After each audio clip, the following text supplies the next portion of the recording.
بسم الله الرحمن الرحیم. به نام خدایی که جان آفرید، حکیم سخن اندر زبان آفرید. اما بعد آن سال شده است که یعنی بکارتی یعنی دختر زائل شدن از حکم شرعی در کتاب گوری می‌بینید، در کتاب نکاح و زائل و بکارتها بالزنا او غیر جما کالبکر میگه.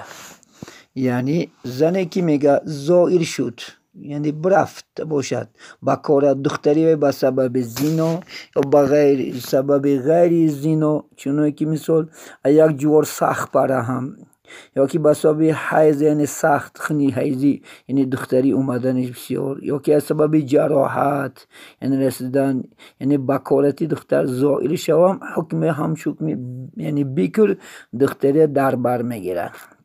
مقصد در اینجا دختران را بسیار احتیاط کردن در کار. مثال پیامبر اسلام لعنت کرده الفرجی السرج حدیثه، یعنی یک دختری که در بالای یعنی زین میشینه، یعنی خر سوار شدنش، اسب سوار شدنش و خب ولا سفید منحی کردنش هم سبب که بکارت یعنی دختریش میروه.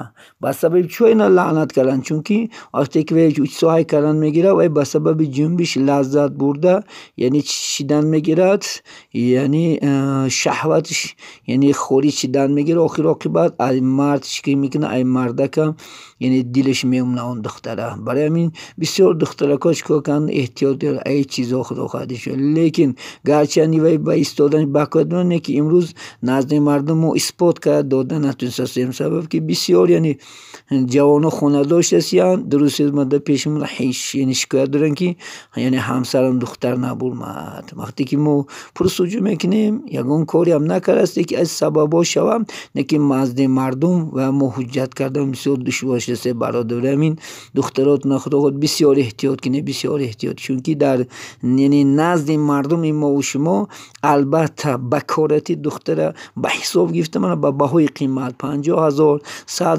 50 میلیون 100 میلیون دشکار شدیان یعنی خانه داشتن. برای این نهایت دخترها را احتیاط کنین و شرم